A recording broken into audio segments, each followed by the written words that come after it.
Welcome to Bits and Pieces Quilting. Today I have a special guest and I can't wait to have a conversation with Denise. So stay tuned.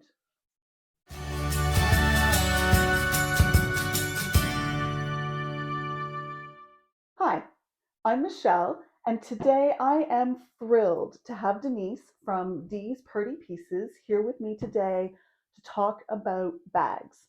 And as we were getting ready to film this, I have already learned so much. So I can hope that I can capture some of your expertise and bring it to bear on the video because we have so much to learn.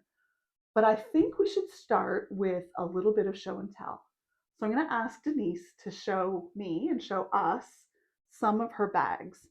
And then what I will do is I will bring you back in and zoom you in and we can take a closer look and get into the nitty gritty. And if you saw the first video in this series, you will know I have questions, lots of questions about hardware, about interfacing, about tips and tricks. And I know Denise is going to be brilliant and she's going to be able to answer them all. I will try. So let's go. Let's go. What have we got here? Let's start with this one. This is what was called a modified Lola. It was one of the first handbags I made on my industrial machine when I first got it. So I have now let me see if I can remember the full name, a Cowboy CB 6900 cylinder arm walking foot industrial machine. Cowboy. The company is called Cowboy? The Cowboy is called Cowboy. And I love that. You don't even need to have a nickname for your machine when it's called a Cowboy. I know, but because I'm slightly a nerd, I called it the Beast, and because it is a beast of a machine. Yeah, actually designed to sew horse tack.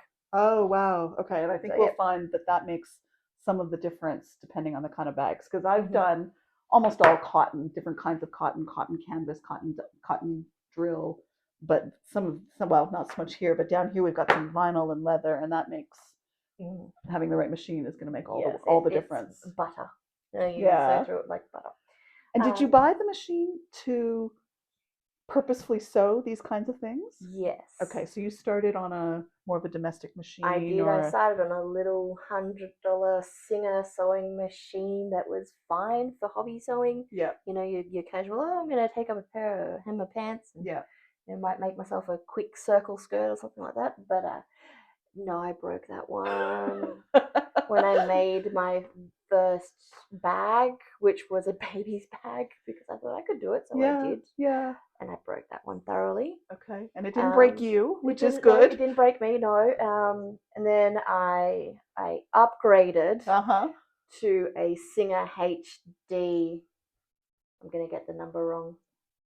A fancier Singer, which was sold to me as a heavy-duty Singer machine. Okay. No.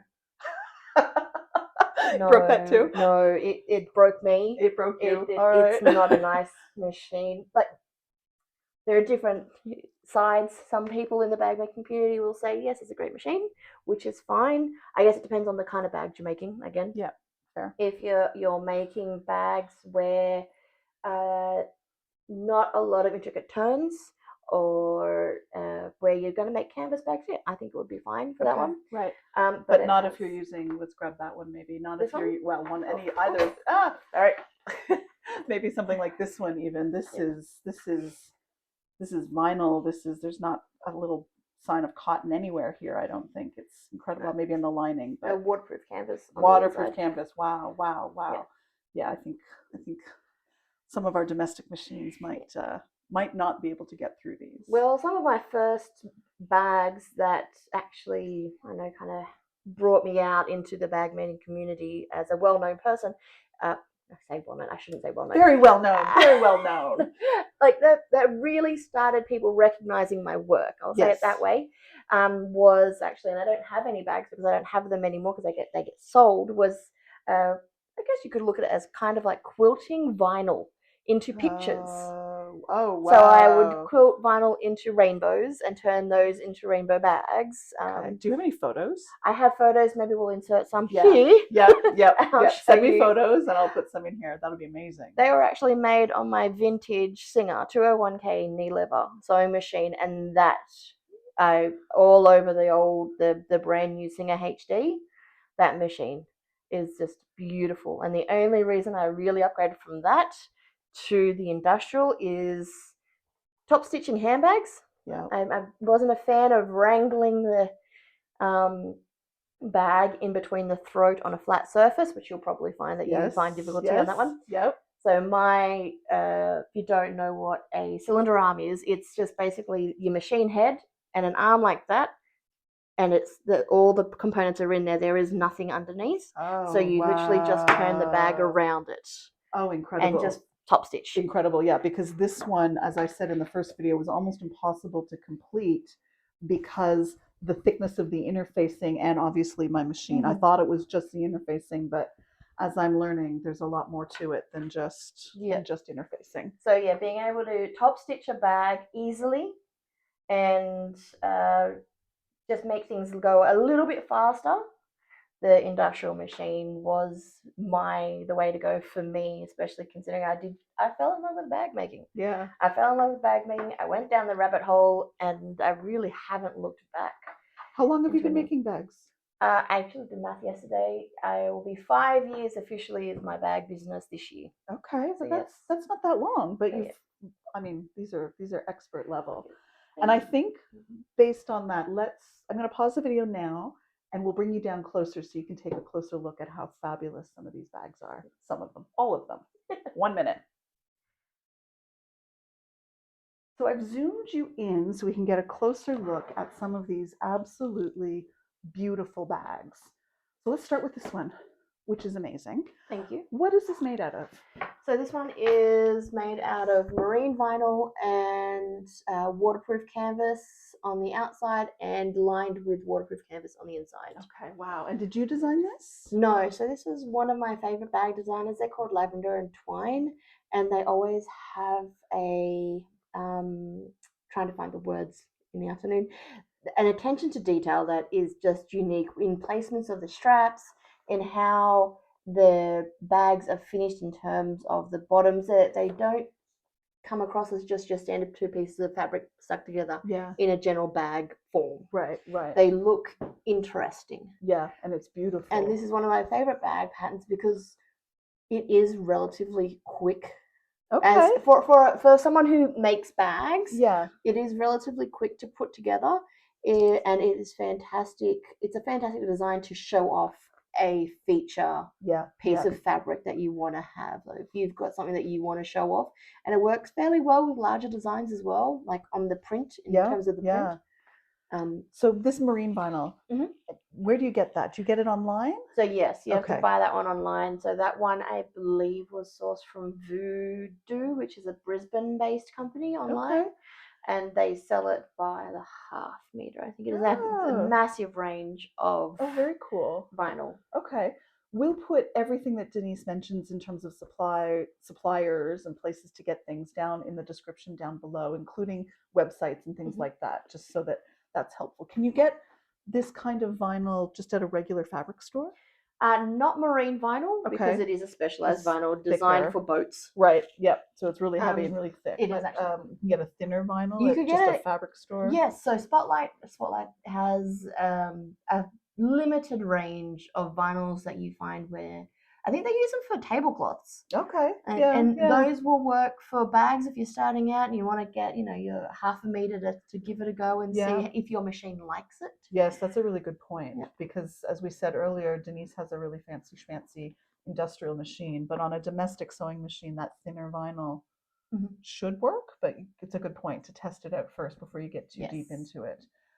Can this bag be made out of like a cotton canvas, or do you really need these dense materials to make it work? No, I believe actually the designer has all her bags designed to be made as a first point in cotton or in just a general fabric, not vinyl, and on domestic machines. Okay. She has particular attention to where interfacing is placed in a bag to give it the best structure and shape. Over time, your bags will start to sag and everything starts to degrade. But her designs actually take into account where best to put the interfacing and the type of interfacing to use. Okay, yeah, and we'll get into interfacing in a minute because I think that's the major discussion point. So this next one, this is so cool. This is meant to be a water bottle holder. Is that Yes. right? Yeah. So The shape of it though is just so interesting. I love that. And for anyone who is on the trendy water bottle kick, Stanley, we're looking at you. This is going to be perfect. yes, I'm actually pretty sure that there is a modification available for the Stanley with the handle, Oh, so that the fun. handle doesn't stick Yeah, out. yeah, yeah, But yeah. I have Jeez. tested this one. I think I modified it slightly to be a touch bigger than the original. Oh, we haven't mentioned the pattern. It's the H2O to Go by Lynn's Handmade. Okay. And I think I've modified it slightly bigger so that it can carry a 2 liter Family fruit sized water bottle. fruit juice bottle, which was what I happened to have in the fridge at the time when I was Yeah. testing how big it was. Love it. Love Um, it.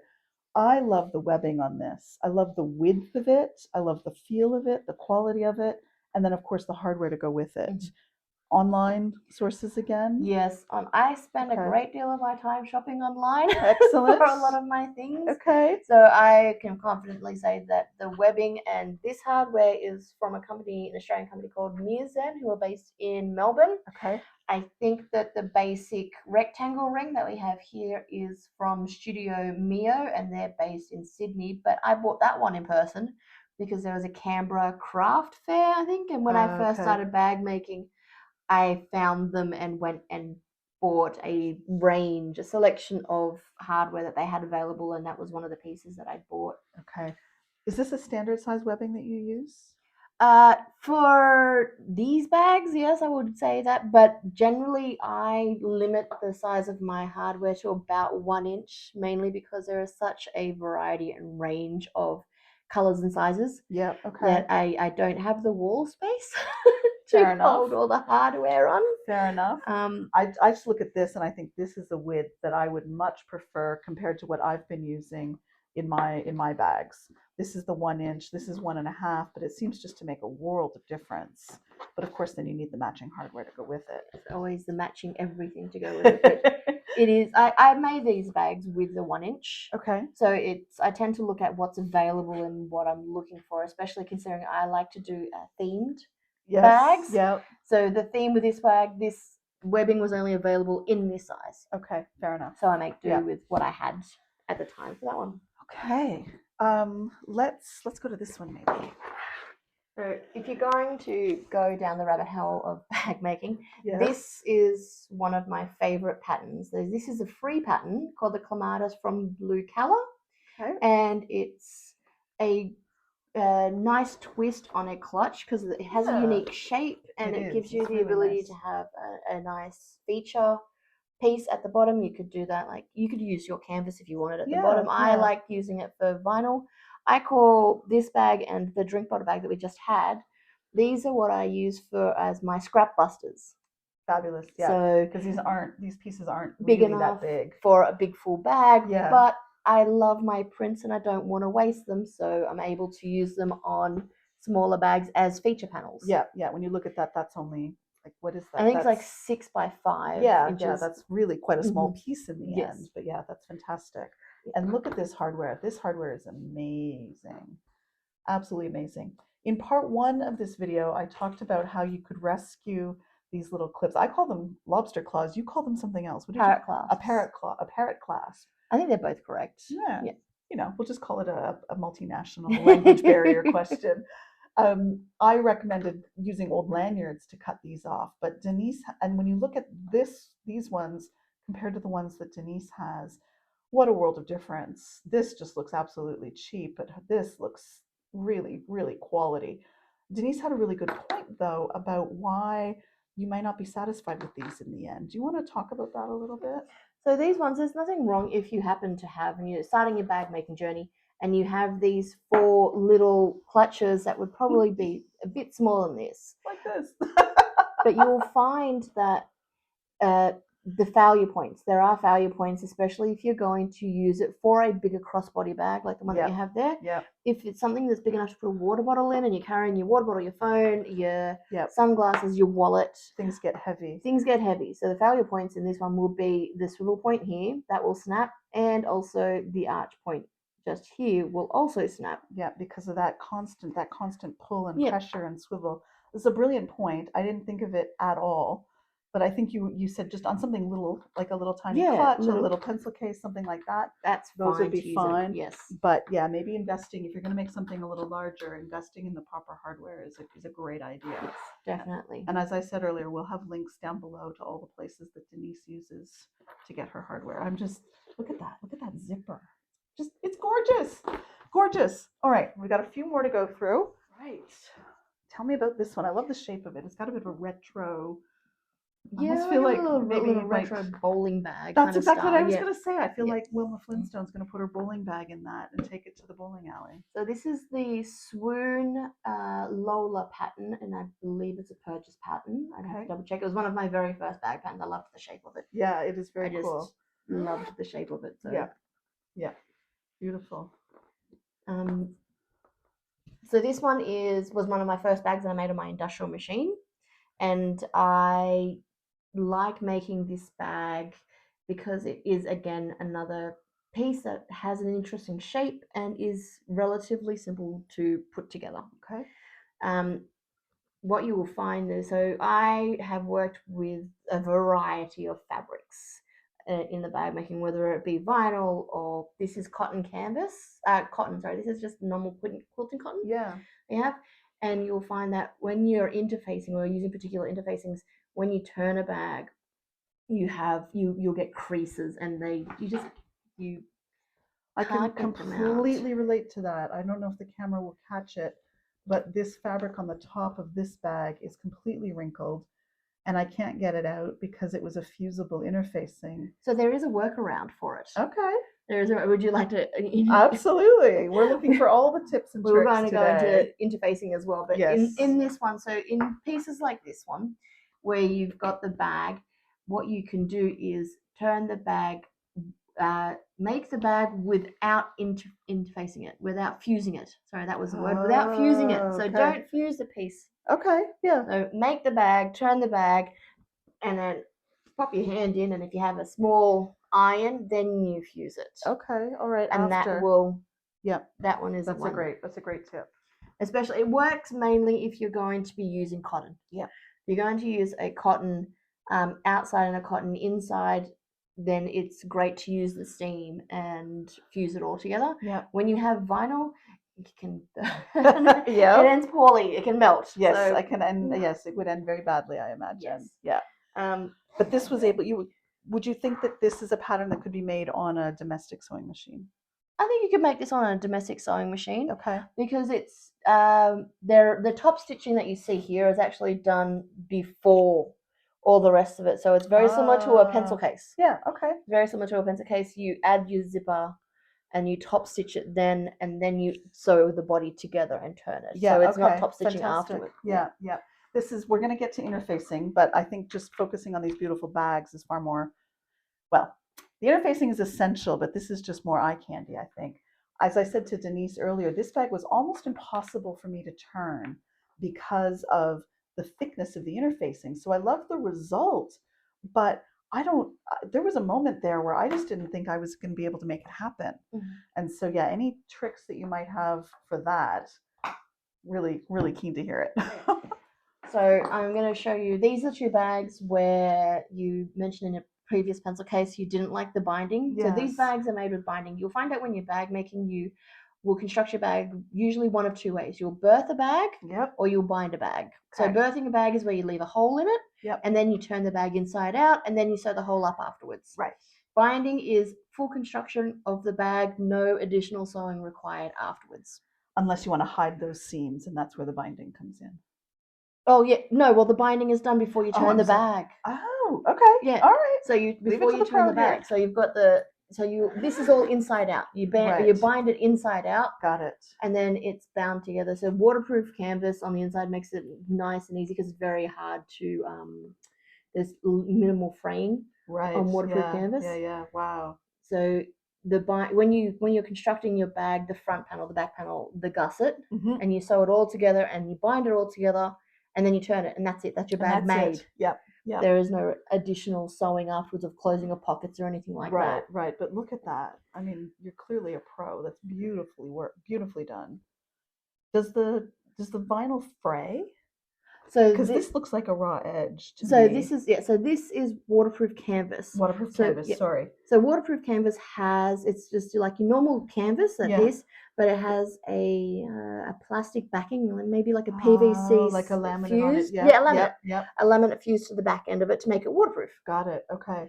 Yeah, no, that's beautiful. And so it I can't, minimizes. given how much structure is here, I can't imagine trying to birth that with a lining. And so that's where that, The trick to birthing these kinds of bags where there's a lot of interfacing or whether it's clear vinyl, look at that. is warmth.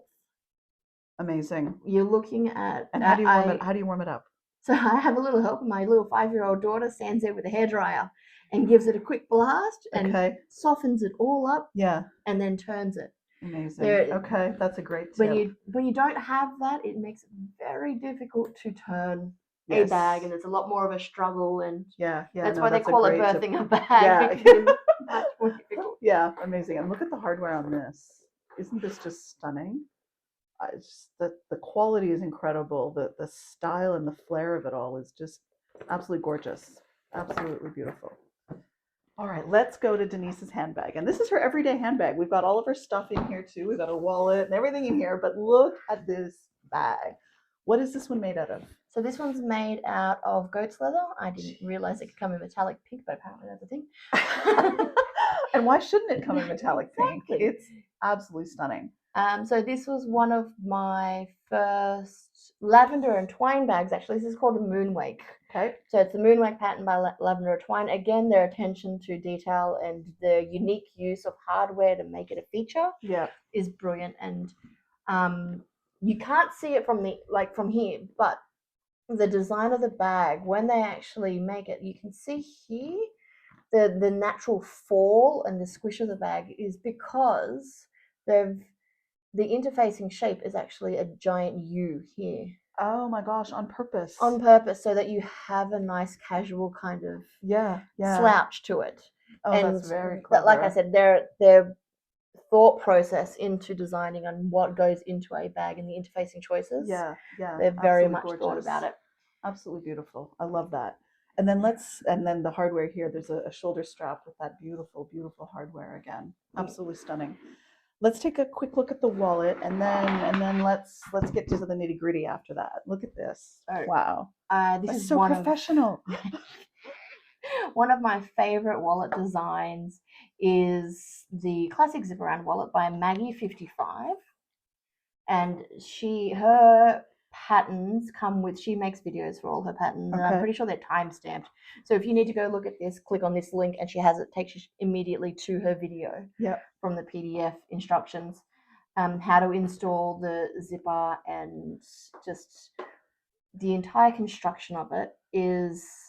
Wallets are made for love.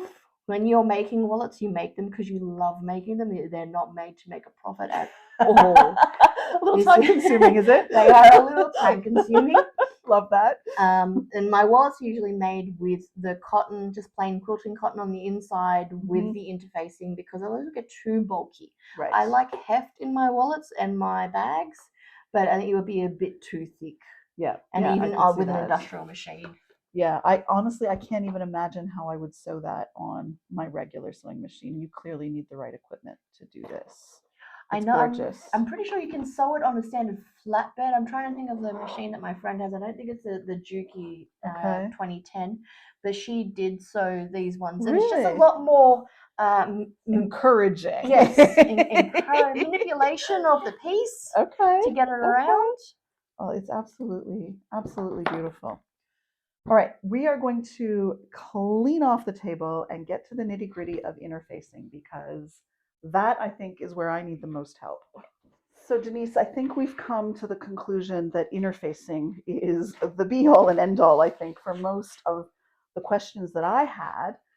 And as you've talked through your different bags, I think I've also learned that sometimes the exterior material makes a huge difference in terms of the interfacing that you're going to use. Definitely. So these are the ones that I've worked with in my very limited bag making experience. I've got the fusible interfacing, and that's the one that I used for this bag, which left me with these problems of the wrinkling and really hard to turn out. This is very cool. I like this. I like the structure of it, but it's surprisingly flimsy still. And then finally, I've used this one, which is almost just like a thick piece of felt. Mm-hmm. I don't know where I've landed up. I'm not sure. Any tips you've got as to, and then you've got a little pile here that I'm really keen to learn about. Tips on how to choose the best interfacing, how to deal, I guess, with the situation in the bag. Maybe this is a really complicated subject, but I'm going to turn it over. Interfacing is something you could talk about, and it can also be very contentious. Okay. On what you fair. want to use. Yep. The items that you've shown. Yep. Are what is easily available in Spotlight. Yes. Yes. Exactly. Easily available at the local. I have used those when I first started bag making as well, because you're looking for what you can easily access, and there's still a moment of, oh, I don't know if I want to buy that online. I've never used it. There's still the qualm about you buying something online, and you have to buy a meter of it. Exactly. Yeah. You know, you have and to then buy you have a to meter. have it shipped to you. Yes, and then, exactly. Yes, and there's extra funding and everything involved. So I have used every one of these. Okay. In bags. Okay. So yes, they will do the job. Yes. So the way to work with these things is to find a way to use them in depending on the bag that you are making. So, for example, the one that you made before where you found all the creases. Now, what I suggested was to cut the interfacing out of your seam allowance to minimize your the bulkiness in your seams. Yeah, that's a brilliant. Right? Yeah, I think we may have talked about that earlier, but cutting that interfacing inside the seam allowance. So when you're sewing it together, you're not actually even sewing the interfacing. You're just sewing your exterior fabric to exterior fabric. Yeah, so, that's a great tip. With this one, for example, for me, what I would do if I was on a domestic, having had the knowledge that I have in it, I would not fuse the fusible fleece. Yep. I'm guessing you use that one? Yep. I would not fuse the fusible fleece as one of the first steps. Right. So for me, I would cut my fusible fleece out of the seam allowance. So take it 1/2 inch or whatever the pattern is requesting, a centimeter, or usually it's 1/2 inch or a centimeter. They try to work within those for seam allowances. Yep. And then the thought might come to you, well, how am I making sure that it stays in place when I turn the bag, right? So you have your fusible fleece without adhering it to your external pattern. Yeah. I would sew it in place using this one here.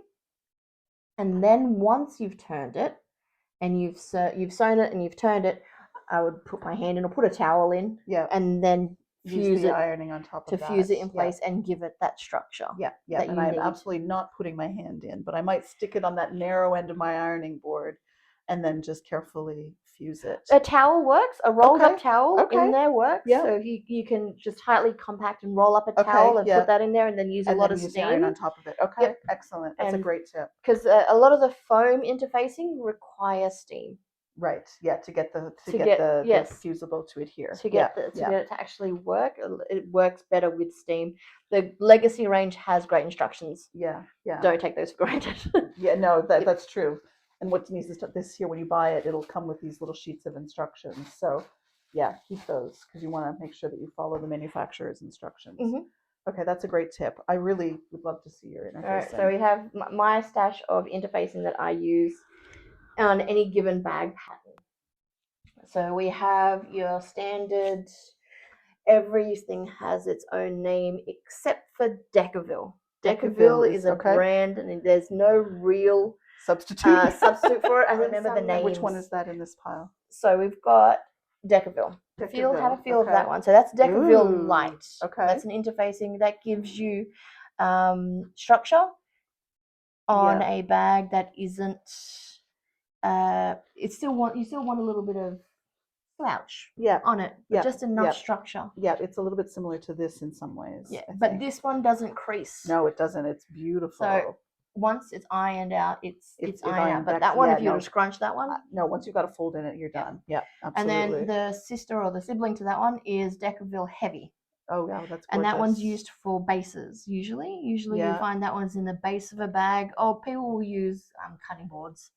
Yes, I've seen that. Taking one of these boards even and cutting it up. Yes, and cutting it up, using it as a base. Putting it in the base. And then you have Decovil Light, Decovil Heavy. Okay. I will use in 80% of my bags. Wow. Okay. And you get these online. Yes, you get Yeah. these online. Again, Voodoo will sell them Okay. online, and they're per meter. They're not inexpensive per meter. Not inexpensive. Not inexpensive. Okay. So that you're looking at about $21 per meter. Okay, and about this kind of a width? Oh no, they're about 112 centimeters. Oh, So fantastic. for by a meter, so about 112. Yeah, About that's 112 pretty centimeters by big. a meter. Okay, For it. all right. You can get a few bags out of that. Yes, you can. Definitely. And these ones is if you're working with quilting cotton. Yeah. These are the interfacings that you would probably use to lengthen the life of your corners. Yes, yeah, look at that. So it's not necessarily for stabilizing or anything like that, but it's to lengthen the life of your quilting cotton and your canvas. Yeah, that's because it provides another layer of cotton. Because that's basically all it is. There are two versions. So this is the lightweight one, which I don't know if you can capture it on the camera. Oh yeah, no, you can feel it. It's bumpy. You can tell what side's the glue just from the bumpiness. Yeah, you can tell. And it has, this one would be more for your tote bags. Okay. If you want to interface your tote bags. If you want a little bit more structure for, pockets to get you a crisp edge, you could use that one. Okay, and it's cotton on one side and then this fusible. And then you can I don't know if the reflection shows on the camera, but yeah, that's really obvious. And that's great. That's for wear and tear, but not structure. I can structure, see that. Yeah, beautiful. That would be that one. And then you have these ones which provide very foamy body. Wow. Really? Okay. Yeah, so you will get body out of these ones. Yeah. This is a spotlight one. Okay. This is a fusible fleece, and I'm pretty sure I use the 640, which is the thickest one you can get. Yeah. Okay. That doesn't feel much different than quilt batting, to be honest. It just has the fusible bit to it. Yeah, so you can get the single-sided fusible or the double-sided fusible. I use single-sided. Okay. That's a preference because I don't want to fuse my lining to my bag. Right. Do you ever use quilt batting? Like quilt wadding at all? I never did because you were just in the bag making the big anyway. Panels like this. Yeah. There is no way to adhere it. Good point. And you don't want it to sag over time. Yeah. You don't want it to pull away. Yeah. No, and there's nothing really there keeping it to the body. Yeah. And I wonder if that's going to be a problem here in the future because there's nothing holding the exterior fabric to the that's a really good point. So that may not. But if you have quilt batting and you have umpteen amounts of quilt batting, or you're transitioning from quilting to bag making, you would have spray adhesive. Yep, absolutely. There you go. I use spray you can use spray adhesive on one side and use that to fuse the batting to your bag. Yeah. Now I don't have a good example here, but I have in the past used the quilt batting and then quilted it, which would stop that sag. Definitely. But that gives you a very different texture than what we're looking at. Mm-hmm. Yeah. And then you have this one is so that's in fusible fleece. This is fusible foam again from Spotlight. Okay. So fusible foam. You can feel it on this side. It's amazing. Okay. Fusible foam Spotlight, and I can't remember the name. I'll find it, and you can add it. Yeah. What do you use this one for? So this one gives you similar body to this. Okay. Yeah. So the really kind of actually now that I kind of squish it, I'm pretty sure I used this foam on that body. Okay. Oh wow, that feels like almost like poster board. It is. It's basically poster board, but it's given it comes with ready to use adhesive. Yeah. So this is popular because it doesn't require an iron. So it's very popular. Wow. These ones. Wow. And I guess, I mean, obviously that makes it not washable because you wouldn't want to put that through a laundry machine. No. So again, this depends on the style of bags that you're making. My bags are not designed to be washed. No, they're spot cleaning only. Okay, fair enough. Obviously if I made a tote bag where my interfacing was designed just to be thrown, like, any one of these ones, then yes, washable. But anything that has the structure like this, no. What about these? Do you think these are washable at all? I'm pretty sure they are actually. Yeah, okay. I'm fairly certain they are. So it's just when you get into these foams that things become spot clean only. Yeah. So I tend to do spot clean only, if only because I'm working with vinyls that are printed. Right. So while we try to endeavor, or our suppliers try to endeavor to make sure that there is no ink coming off, you will find, even you would find, like if you have denim pants, of course, the denim, the color, the blue, the transfer. So transfer still happens. So just for my own, just for myself, I always advise don't wash Yeah. the handbag. Yeah. My handbags aren't No, that designed. makes sense. But these ones are body. Okay. These ones are for body, depending on the kind of bag that you're making and what materials you're already using will dictate for me what ones of these I'm going to use for the bag. And I think it also then circles back to our earlier conversation about the machine you're using. Yes, definitely. Because some machines, like I can't imagine my machine even going through this with a couple of layers of vinyl on it. Like that's just, I think that's just probably out of the range of the possible in terms of the equipment I currently have. And so I think your point about putting the interfacing outside of the seam allowance is brilliant. But then it comes down to trial and error, really. It does. To make sure that you get the right weight. And that's what I found between my two Coda bags. I used a slightly lighter interfacing here and a slightly thicker one here, and it all worked out. In this case, I was dancing on the edge in a big way between being able to actually birth the bag because the interfacing was just so thick. But that's the trial and error, I guess. It is definitely. I will say that when I first started making bags, this was the body interfacing that I had because Spotlight. Yeah, that was just available just down Spotlight. the street. Yep, and the same with this one. So if you're going to use a domestic machine, again, there will be many views. Yep. But what has worked for me? Yep. I used a vintage Singer sewing machine. That was my favorite machine to work on. That was a domestic. And I use a Microtex needle. Microtex needle, okay. So Microtex needle, the biggest size your machine can handle. I had to order online 16s, and I think it's 16110. Okay. Is the size of that one. And I use the heavy duty Gutermann thread. Cotton, heavy, or polyester? Polyester, heavy duty. Polyester is stronger than cotton. So. Cotton degrades in the sunlight. Yeah. So that tends not to be used a lot in the bags. But that was able to sew through my interfacing, which at the time was cotton drill. Yep. And would have been this interfacing here. Okay.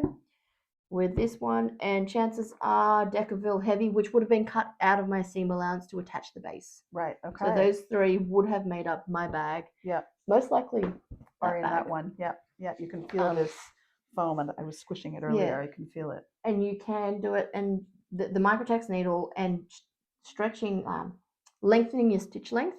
Okay, just a little bit. Yeah. Yep, will also help you in terms of being able to go through it, and don't be afraid to hand wheel it, to turn the hand crank. Yeah. It doesn't have to be the fastest. Amazing. This has been enormously informative, and Denise, I really want to thank you so much for coming and sharing your knowledge. I have so much more still to learn. These are incredibly beautiful bags. I am really keen to explore some of the suppliers that we'll link in the description down below. I think there's a huge range of possibilities here, and your work is stunning. Thank you. Really, really stunning. So thank you so much. I'm sure my viewers really appreciate it as well. It's been a real pleasure talking to you. It's been great being here. Thank you for inviting me along. Thank you.